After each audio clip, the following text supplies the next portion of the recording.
By the time Maya woke, it was full daylight. She felt a little chilly under her big green leaf, and stiff in her limbs, so that her first movements were slow and clumsy. Clinging to a vein of the leaf, she let her wings quiver and vibrate, to limber them up and shake off the dust. Then she smoothed her fair hair, wiped her large eyes clean, and crept warily down to the edge of the leaf, where she paused and looked around. The glory and the glow of the morning sun were dazzling. Though Maya's resting place still lay in cool shadow, the leaves overhead shone like green gold. "Oh, you glorious world!" thought the little bee. Slowly, one by one, the experiences of the previous day came back to her, all the beauties she had seen and all the risks she had run. She remained firm in her resolve not to return to the hive. To be sure, when she thought of Cassandra, her heart beat fast, though it was not very likely that Cassandra would ever find her. No, no, to her there was no joy in forever having to fly in and out of the hive, carrying honey and making wax. This was clear once and for all. She wanted to be happy and free and enjoy life in her own way. Come what might, she would take the consequences. Thus lightly thought Maya, the truth being that she had no real idea of the things that lay in store for her. Afar off in the sunshine something glimmered red. A lurking impatience seized the little bee. Moreover, she felt hungry. So courageously, with a loud joyous buzz, she swung out of her hiding place into the clear glistening air and the warm sunlight, and made straight for the red patch that seemed to nod and beckon. When she drew near, she smelled a perfume so sweet that it almost robbed her of her senses, and she was hardly able to reach the large red flower. She let herself down on the outermost of its curved petals and clung to it tightly. At the gentle tipping of the petal a shining silver sphere almost as big as herself came rolling toward her, transparent and gleaming in all the colors of the rainbow.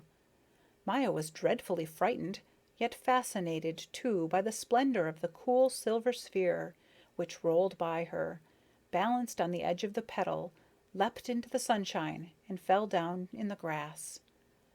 Oh, oh! The beautiful ball had shivered into a score of wee pearls. Maya uttered a little cry of terror, but the tiny round fragments made such a bright, lively glitter in the grass, and ran down the blades in such twinkling, sparkling little drops like diamonds in the lamplight, that she was reassured. She turned towards the inside of the calyx. A beetle, a little smaller than herself, with brown wing sheaths and a black breastplate, was sitting at the entrance.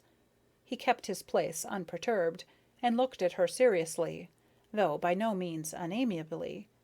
Maya bowed politely. "Did the ball belong to you?" she asked, and receiving no reply, added, "I am very sorry I threw it down." "Do you mean the dewdrop?" smiled the beetle, rather superior. "You needn't worry about that. I had taken a drink already, and my wife never drinks water. She has kidney trouble. What are you doing here?" "What is this wonderful flower?" asked Maya, not answering the beetle's question. "Would you be good enough to tell me its name?" Remembering Cassandra's advice, she was as polite as possible. The beetle moved his shiny head in his dorsal plate, a thing he could do easily without the least discomfort, as his head fitted in perfectly and glided back and forth without a click. "You seem to be only of yesterday," he said, and laughed, not so very politely. Altogether, there was something about him that struck Maya as unrefined. The bees had more culture and better manners, yet he seemed to be a good-natured fellow, because seeing Maya's blush of embarrassment he softened to her childish ignorance. "It's a rose," he explained indulgently, "so now you know. We moved in 4 days ago, and since we moved in it has flourished wonderfully under our care. Won't you come in?"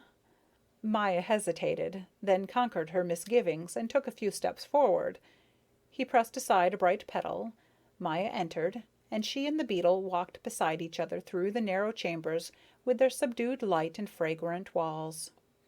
"What a charming home!" exclaimed Maya, genuinely taken with the place. "The perfume is positively intoxicating." Maya's admiration pleased the beetle. "It takes wisdom to know where to live," he said, and smiled good-naturedly. "Tell me where you live, and I'll tell you what you're worth, says an old adage. Would you like some nectar?" "Oh," Maya burst out, "I'd love some." The beetle nodded and disappeared behind one of the walls. Maya looked about. She was happy. She pressed her cheeks and little hands against the dainty red hangings and took deep breaths of the delicious perfume, in an ecstasy of delight at being permitted to stop in such a beautiful dwelling. "It certainly is a great joy to be alive," she thought. "There's no comparison between the dingy, crowded stories in which the bees live and work and this house. The very quiet here is splendid." Suddenly there was a loud sound of scolding behind the walls. It was the beetle, growling excitedly in great anger. He seemed to be hustling and pushing someone along roughly, and Maya caught the following in a clear, piping voice full of fright and mortification. "Of course, because I'm alone, you dare to lay hands on me. But wait and see what you get when I bring my associates along. You are a ruffian. Very well, I am going. But remember, I called you a ruffian. You'll never forget that." The stranger's emphatic tone, so sharp and vicious, frightened Maya dreadfully. In a few moments she heard the sound of someone running out. The beetle returned and sullenly flung down some nectar. "An outrage," he said. "You can't escape those vermin anywhere. They don't allow you a moment's peace." Maya was so hungry she forgot to thank him, and took a mouthful of nectar and chewed, while the beetle wiped the perspiration from his forehead and slightly loosened his upper armor so as to catch his breath. "Who was that?" mumbled Maya, with her mouth still full. "Please empty your mouth. Finish chewing and swallowing your nectar. One can't understand a word you say." Maya obeyed, but the excited owner of the house gave her no time to repeat her question. "It was an ant," he burst out angrily. "Do those ants think we save and store up hour after hour only for them? The idea of going right into the pantry without a how do you do or a by your leave. It makes me furious. If I didn't realize that the ill-mannered creatures actually didn't know better, I wouldn't hesitate a second to call them thieves." At this he suddenly remembered his own manners.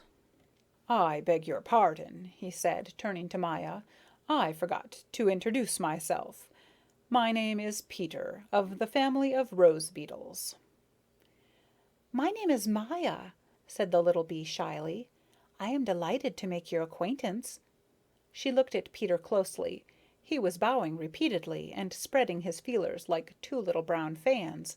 That pleased Maya immensely. "You have the most fascinating feelers," she said. "Simply sweet." "Well, yes," observed Peter, flattered. "People do think a lot of them. Would you like to see the other side?" "If I may." The rose beetle turned his fan-shaped feelers to one side and let a ray of sunlight glide over them. "Great, don't you think?" he asked. "I shouldn't have thought anything like them possible," rejoined Maya. "My own feelers are very plain." "Well, yes," observed Peter. "To each his own. By way of compensation, you certainly have beautiful eyes, and the color of your body, the gold of your body, is not to be sneezed at." Maya beamed. Peter was the first person to tell her she had any good looks. Life was great. She was happy as a lark and helped herself to some more nectar. "An excellent quality of honey," she remarked. "Take some more," said Peter, rather amazed by his little guest's appetite. "Rose juice of the first vintage. One has to be careful and not spoil one's stomach. There's some dew left, too, if you're thirsty." "Thank you so much," said Maya. "I'd like to fly now, if you will permit me." The rose beetle laughed. "Flying, always flying," he said. It's in the blood of you bees. I don't understand such a restless way of living. There's some advantage in staying in one place, too, don't you think?" Peter courteously held the red curtain aside. "I'll go as far as our observation petal with you," he said. "It makes an excellent place to fly from." "Oh, thank you," said Maya. "I can fly from anywhere." "That's where you have the advantage over me," replied Peter. "I have some difficulty in unfolding my lower wings." He shook her hand and held the last curtain aside for her. "Oh, the blue sky!" rejoiced Maya. "Goodbye." "So long," called Peter, remaining on the top petal to see Maya rise rapidly straight up to the sky in the golden sunlight and the clear, pure air of the morning. With a sigh he returned pensive to his cool rose dwelling, for though it was still early he was feeling rather warm. He sang his morning song to himself, and it hummed in the red sheen of the petals and the radiance of the spring day that slowly mounted and spread over the blossoming earth. "Golden green our field and tree, warm in summer's glow. All is bright and fair to see, while the roses blow. What or why the world may be, who can guess or know? All my world is glad and free, while the roses blow. Brief they say my time of glee, with the roses I go. Yes, but life is good to me, while the roses blow."